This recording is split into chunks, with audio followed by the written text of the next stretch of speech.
Speaking last is not always a good thing because everybody who's gone before does a fantastic job, and just standing in the back listening to Amanda speak made me want to throw up just a little bit.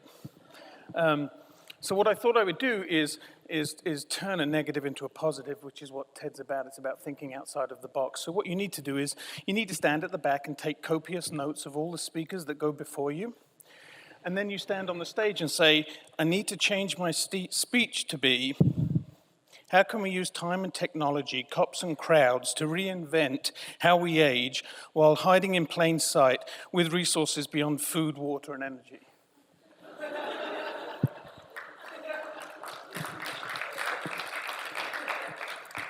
I have no chance with that.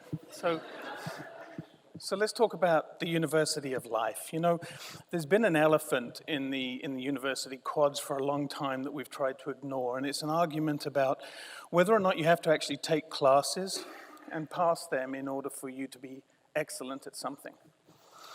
And for many of us in higher education, that's a major problem because it's not something that we really want to acknowledge. I mean, we designed education. We're the people with all the degrees, and so why on earth isn't it perfect, right? Besides which, what happens to me if I think to myself that somebody who doesn't have all my degrees and hasn't spent all that time in the classroom and all that money, if they're as good as I am, what does that say about what I've just done with my resources? Higher education has really taken a passive-aggressive approach, almost an elitism approach of saying, well, we're not really going to think about that. We're just going to move on. And today what I want to do is present to you a what if. What if we could actually have a University of Life?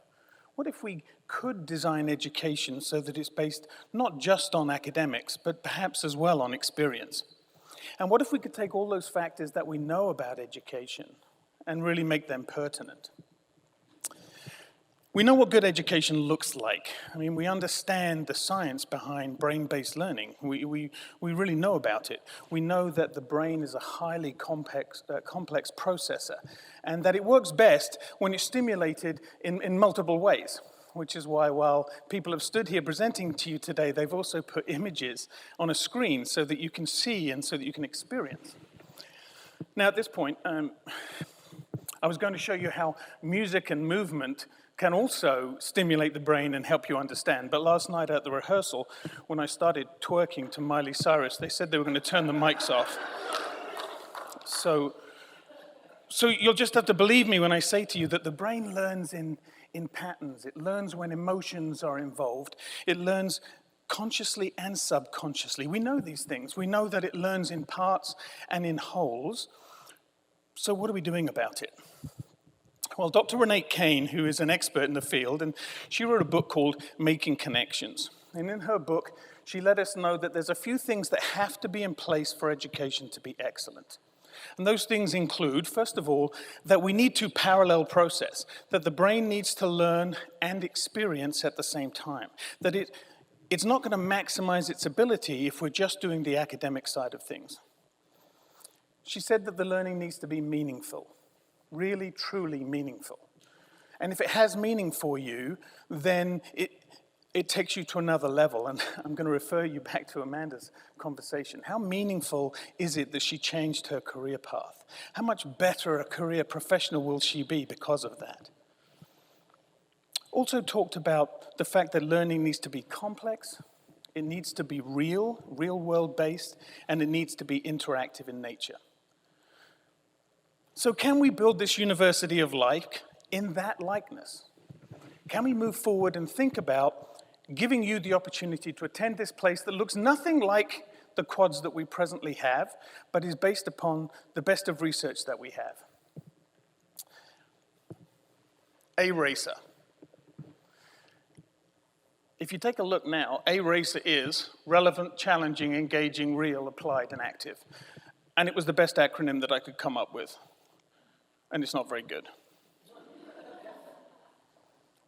But it's better than AC Butts, which was the other one that I had. We know that in order for you to learn We have to give you more than just a challenge. We have to engage you in the challenge. We have to make it more than just real. We have to get you to apply it at the same time. We understand that. So the question is, how can we best go ahead and do that? Well, we have to look at 21st century skills. And when we look forward in education, it's very difficult for us to get a very clear picture.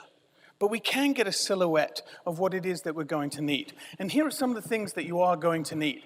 You're certainly going to need to be able to be digitally literate. And you're certainly going to be able to critically think and problem solve and be creative and be innovative. But far more importantly, we're seeing an increase in the career and life skills that at the university level, we don't always apply. How flexible are you? How adaptive can you be? What happens when you need to become self-directed or when you need to be innovative in nature? How well do we do under those circumstances? Now, in 2010, Harvard Business Review actually talked about 4 intangibles of excellent potential for people going into the field. And I love these intangibles. The first one was the drive to excel at something. Second one was having a catalytic learning capability, an enterprising spirit, and then dynamic senses. I don't know what dynamic senses are, but I think they're the things that go on in the middle of cars that help you park automatically, right? I don't have those automatically, and I don't think the classroom that I teach in necessarily has those automatically. But how cool would it be for me to teach a class on developing your own catalytic learning capability? What type of students would want to take that class? And that got me thinking, not just would it be cool, but really that's kind of new wave, right? It's reality college. And reality college could be real fun. So then I started playing with that. The Real Housewives of Zeta Alpha Tau, right? Statistics, The Survivor. Or Dancing with the Noise Scholars. I'd love to see Dancing with the Noise Scholars. Before I offend too many people, let's move on. I think our University of Life has to have 3 things that are really important to it, as well as it being based upon excellent education. It needs to be global, really global. I think it needs to be convenient, more convenient than we have in the past. And I think, based upon some of the other discussions we've had, it needs to follow an economic model that we don't presently have as a paradigm. We know in life that global access has become absolutely open to anybody on the planet. Should we wish to, you would be able to watch today's recordings from just about anywhere on the globe within moments. And we know that, at the same time, diversity is a significant challenge. It's a challenge for us here in the middle of America, but it's also a challenge in the middle of China and in the middle of Africa and in the middle of India. So how can we do better than we are? Because if our University of Life is going to be something that works, it's going to have to be much better. We have study abroad programs. People go for a semester or for a year, or I'll take a couple of weeks of a service learning trip and feel good about myself. Think about the student teacher who goes to college here at Fort Hayes and who does part of their student teaching in the classroom that you're looking at. Because what you're looking at there is a classroom. Think about the skills they develop. Think about whether or not you have to be adaptive and flexible to work in that environment and then come back and work at Topeka High School. And I would suggest that our University of Life needs to be global on a scale that we haven't really seen to date. Secondly, it needs to be convenient. We're doing a little bit better with convenience. We have blended learning, we have virtual learning programs. We understand that learning doesn't stay just within the classroom. It actually moves way beyond that. But in order for us to really make sure that we're meeting the needs of everybody, learning needs to be as open accessed as it is with our new media. And Justin was showing you earlier just how wonderful some of the new technologies are. And our question must be, in our University of Life, we have to make sure that everybody can have access to everything at the same time in order for it to work. because otherwise it doesn't work. The paradigm doesn't work completely. And when we do that, we have to be brave enough to know that it's okay to do things virtual, it's okay to do things blended. And some of my colleagues who are purists get a bit of heartburn at this point, because it's not that seminar-style learning which we're comfortable with and which we want to live in. We also need to follow an economic model that can meet the needs of everybody. You know, college tuition has increased here in the United States at a level that does not match the standard of living or inflation for years. And we now know that if you want to take the average college program for a year, it's going to cost you between $9,000 and $30,000 a year. That's absolutely prohibitive. And we've heard today on multiple occasions, we need to make sure that we benefit everybody. If we're not doing it right, why are we doing it the way we are? So the question is, how can our University of Life really follow an economic model that works for us? And by the way, it's going to be global as well. So it can't just work for us here in Hayes as a first world country. It also has to work in a third world economy as well, which is much more complex. MOOCs. I talk to people about MOOCs and they mumble something about a cow and noises and stuff. But a MOOC is it's a massive, open, online course. They're being offered all over the world right now for free. You can take them. You don't have to pay for them. What if, in our University of Life, we could ask our university to provide our students with MOOCs for their general education courses? And what if we could teach them with open educational resources? So we don't charge for textbooks and we don't charge for the courses. Now, at this point, my colleagues normally start shaking their heads and waving the guys in the white coats to come get me off the stage because he's finally lost his mind. But what if we could do that? Do you know that you can take US history from Columbia University free of charge? You know, you can take 3 completely different economics courses from MIT, completely free of charge. That you can take environmental science from Dartmouth, that you can take chemistry from Peking, and I can go on and on and on. And you know what? All of those would transfer to Fort Hayes, because there's some pretty good schools there, right? What if we could give free gen ed courses from Columbia and Harvard and Dartmouth at our University of Life?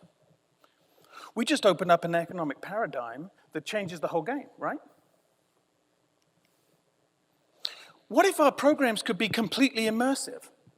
What if, instead of us having a situation where we were talking about academics or experience, we could actually turn around and say, let's just do both. Let's insist that we do both. Because we know, brain, right? Multiple stimulations, right? Twerking, Miley Cyrus. We know that it works best when we see it and feel it and do it and understand it. So why can't we do that? And as you might imagine, there are programs. There's a great program here at Fort Hayes.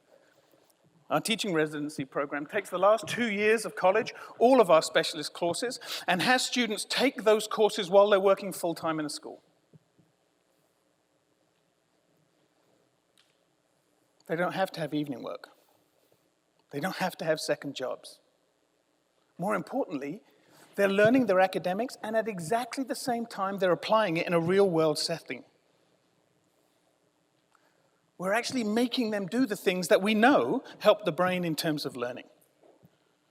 So what if we could design years 3 and 4 to be the clinical rotations of academics delivered in the field? Now this University of Life is beginning to kind of intrigue me a little bit. And what if we could make it truly global? Guys, I'm not talking about a week in Mexico global. What if we use the Minerva model? You know, the Minerva University model, where you have 8 semesters of study, 4 years of study, and you take each semester in a completely different city across the world. So what if, rather than coming to Hayes for 8 semesters, you took a semester in San Francisco, 1 in London, 1 in Hong Kong, 1 in Sydney, 1 in Cape Town, 1 in Mumbai, 1 in Berlin? What would that do in terms of experiencing in the mind? What if our university of life really was a global university of life? And by the way, the students who attend those universities don't have to pay for a campus because they work in clusters and they just rent a house. And they live and they work in the house because they're immersed in their work as they go. So they don't need a university campus. And they do seminar classes and lecture classes in the evening just the same as everything else. So I've got this vision for a university of life. And it's academic because it's based upon cutting-edge, brain-based research. And it's blended because courses are offered in virtual style, in lecture style, in seminar style, and in different learning environments.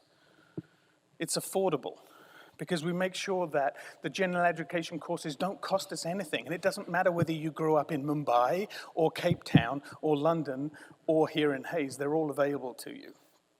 And it's immersive. We're going to make sure that the second part of your degree is one that you live as well as learn, because we know that that's in the best minds of everybody. And lastly, it's going to be global. Because we can not only transport you to all of those cities, but we can transport this university to all of those cities. And we can take the content and we can share the content. And in my opinion, though it may be a crazy dream, and though many of my colleagues would say it's a really crazy dream, that's a university that I'd really like to study at. It's a university I'd like to work at. It's a university I'd be proud to graduate from. And most importantly of all, perhaps, it's a university that I would love to hire a graduate from. Because that kind of person would be really cool to work with. Thank you very much.